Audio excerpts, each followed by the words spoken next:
A starving mother dog stepped into traffic and forced a stranger to stop. She didn't bark. She didn't run. She just turned and led him into the desert.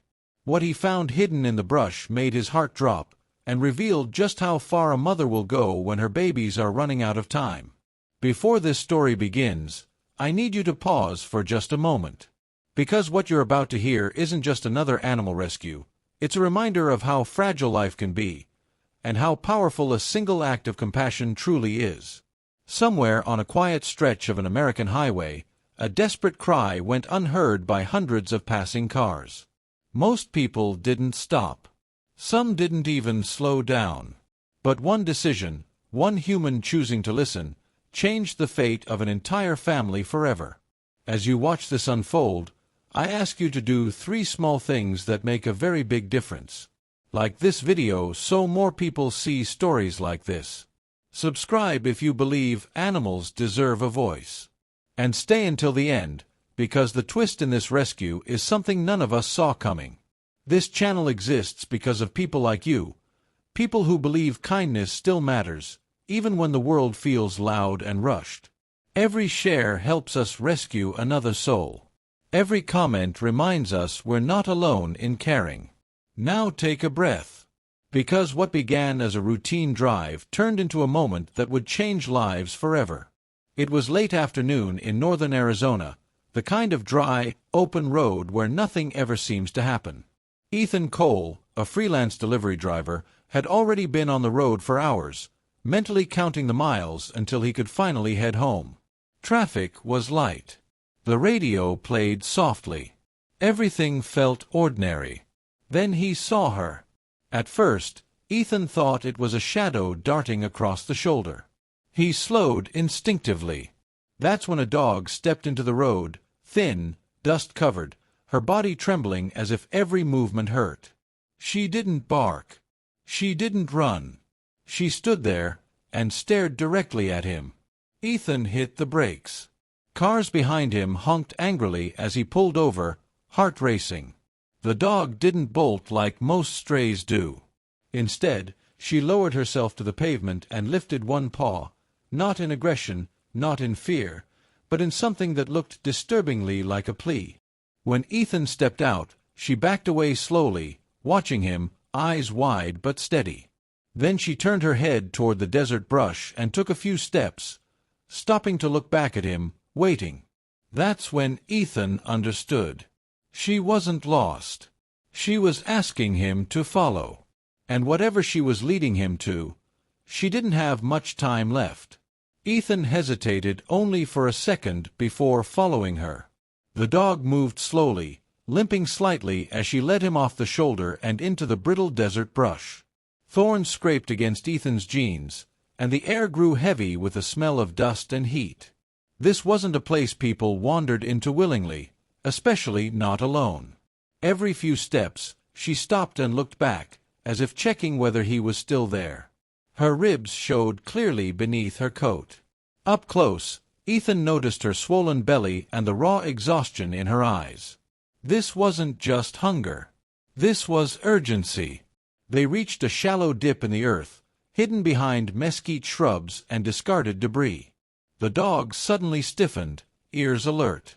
She rushed forward, then froze. That's when Ethan heard it. A faint sound, soft, broken, barely audible. Whimpering. His stomach dropped. He pushed aside the brush and saw a crude shelter made of cardboard and torn plastic weighed down by rocks. Inside, barely visible in the shade, were tiny, motionless shapes pressed against one another. The dog rushed to them, circling anxiously, licking, nudging, whining under her breath. Ethan crouched down, heart pounding. There were puppies here. And judging by the stillness, some of them might already be gone. Ethan knelt closer, afraid to touch anything at first. The puppies were impossibly small, eyes sealed shut, bodies barely rising with each breath. He counted them slowly, hands shaking. 7. The mother dog hovered over them, her body tense, torn between protecting them and trusting the stranger who had followed her. Her teats were swollen and chafed, evidence she had given everything she had, and still it hadn't been enough. One puppy let out a weak cry. The sound shattered Ethan's composure. He pulled off his jacket and laid it gently beside the shelter, creating a barrier from the wind. The mother watched every move, but she didn't growl. Instead, she pressed closer to her babies, trembling. Then something unexpected happened. She stepped back. Slowly, deliberately, she nudged one of the puppies toward Ethan, not away from him, but toward his hands. It wasn't fear. It was trust. Ethan swallowed hard. This dog wasn't begging anymore. She was surrendering control because she had no strength left to fight the world alone. He realized then how close they were to losing everything. The desert heat would drop fast after sunset. The puppies wouldn't survive the night. Ethan reached for his phone, already dialing for help. And behind him, the sun began to sink, taking what little time they had left with it. Ethan's phone shook in his hand as he spoke to the nearest animal rescue hotline, pacing just outside the shelter. The signal was weak. His voice cracked anyway. He explained everything: the location, the puppies, the mother barely standing. "Help is on the way," the dispatcher said. "But it'll take time." Time was the one thing they didn't have. The sky was already shifting from blue to amber, the desert cooling faster than Ethan expected. He knew the temperature drop could be deadly for newborns. Thinking quickly, he returned to his car and grabbed an emergency blanket, an old hoodie, and a shallow cardboard box. The mother dog watched him closely, muscles coiled, but she didn't interfere. When he gently lined the box with fabric and slid it closer, she hesitated, then carefully moved one puppy inside. Then another. Ethan held his breath. She was making a choice. When all 7 puppies were inside, she climbed halfway in, curling her body awkwardly around them. Ethan could see how thin she was now, how much weight she'd lost just keeping them alive. Headlights appeared in the distance, rescue volunteers approaching faster than expected. Ethan exhaled for the first time in minutes. But as the truck pulled closer, the mother suddenly stiffened, fear flashing across her face. Something wasn't right. As the rescue truck slowed to a stop, the mother dog let out a low, unfamiliar sound, not a growl, but not a whine either. Her body curved protectively around the puppies, eyes locked on the approaching figures. Ethan instinctively stepped back, raising his hands. "It's okay," he whispered, though he wasn't sure who he was trying to calm, her or himself. The volunteers moved slowly, speaking softly. One of them, Mara Jensen, knelt a few feet away, letting the dog study her. That's when Mara noticed something Ethan had missed. The mother's breathing was shallow. Too shallow. As Mara inched closer, she saw dark stains beneath the dog's hind legs, half hidden by dirt and fabric. Her face tightened. "She didn't just give birth," Mara said quietly. "She's still bleeding." The truth hit hard. This wasn't just a rescue anymore. It was a medical emergency. The mother had forced herself to the road not just to save her puppies, but because she knew she was running out of time. Mara wrapped a blanket around the puppies while another volunteer prepared a stretcher. The dog didn't resist when they gently lifted her, exhaustion finally overtaking fear. As they loaded everyone into the truck, Ethan realized something chilling. If he had driven past her, even minutes later, none of them would have survived. The rescue clinic was quiet except for the steady hum of machines and the soft squeaks coming from the box of puppies. Under harsh fluorescent lights, the mother dog lay on a stainless steel table as the vet worked quickly. Ethan stood near the doorway, hands shoved into his pockets, helpless. "She lost a lot of blood," the veterinarian said. "If she'd waited another hour, she wouldn't have made it." The words sat heavy in the room. The puppies were examined one by one, dehydrated, cold, but alive. Fighters, every last one of them. Wrapped together, they pressed against each other instinctively, tiny bodies seeking warmth. When the surgery was over, the vet nodded. "She's stable." Ethan finally let out the breath he'd been holding all evening. Later, as the mother rested in recovery, Mara crouched beside her kennel. The dog stirred, eyes opening slowly, scanning the room until they landed on the puppies. Only then did she relax. "She needs a name," Mara said softly. Ethan didn't hesitate. "Call her Harbor. A place of safety. A place you run to when the storm is too much." Harbor lifted her head slightly, as if she understood. For the first time since stepping onto that road, she wasn't alone anymore. Harbor didn't trust the quiet at first. Every unfamiliar sound made her flinch. When volunteers walked past her kennel, she tracked them with wary eyes, pulling the puppies closer with her body. Her instincts were still tuned for survival, not safety.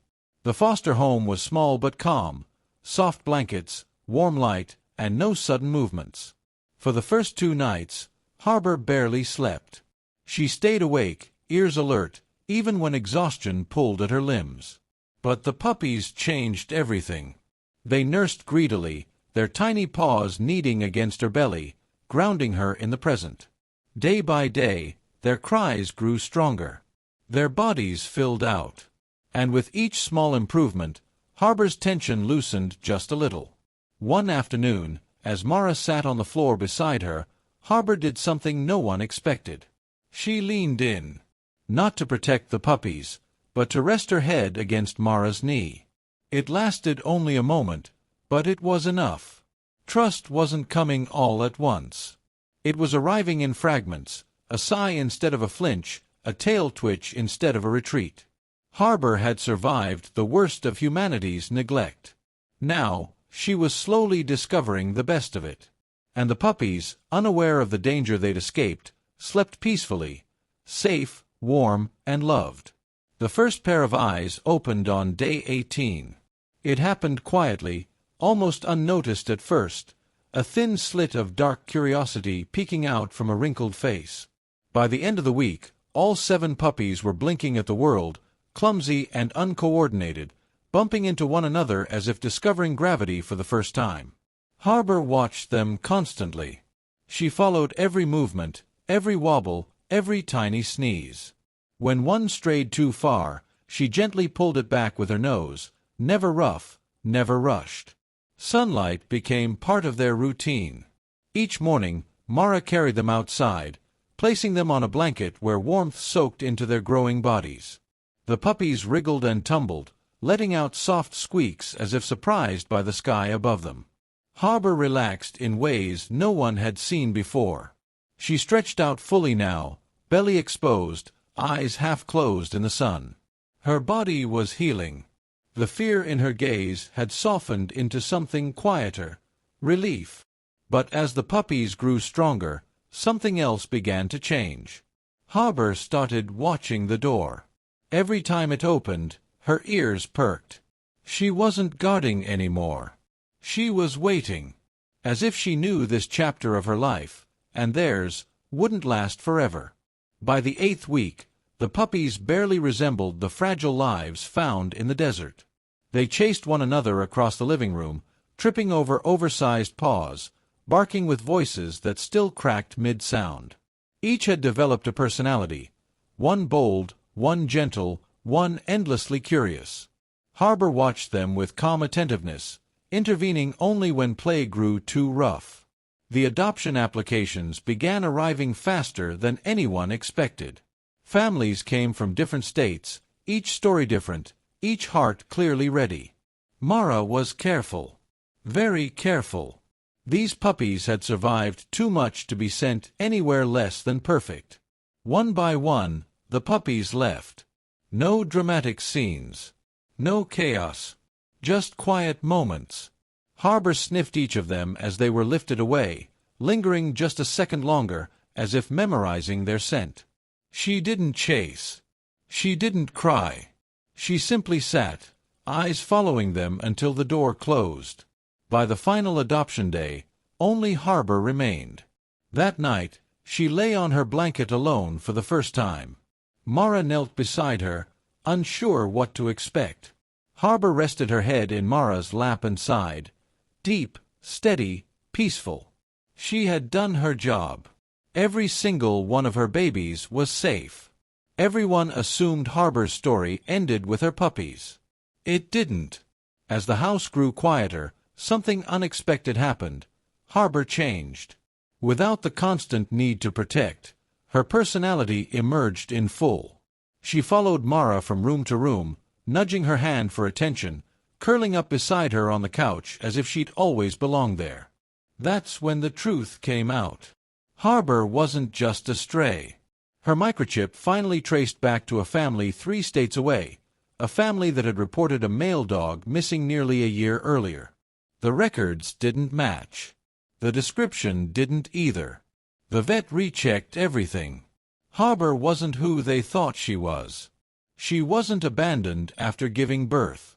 She had been used, forced into repeated breeding, then dumped when her body failed to meet someone else's profit. The chip had been altered. The family on record never came forward. And Harbor made her choice anyway. When Mara knelt and asked softly, "Do you want to stay?" Harbor pressed her forehead against Mara's chest. She had walked into the road to save her puppies. Now, for the first time in her life, she chose herself. Harbor didn't know what a rescue was. She didn't understand foster homes, medical care, or second chances. All she knew was love, fierce, selfless, and unwavering. She walked into traffic knowing it was dangerous, because losing her puppies was worse than losing herself. And because one person chose to stop, an entire family survived. This is why stories like this matter. Not every rescue begins with sirens or cameras. Most begin quietly, with an animal hoping someone will notice. Hoping someone will care enough to slow down. If this story moved you, please like this video. It tells the algorithm that compassion still has a place in this world. Share it with someone who believes kindness isn't weakness. And subscribe to this channel, because every story you support helps us tell the next one. Most importantly, remember Harbor the next time you see an animal in need. You don't have to be a hero. You just have to be human. From a desert road to a safe home, Harbor's journey proves one truth. Love doesn't need words, it just needs a chance. Thank you for watching.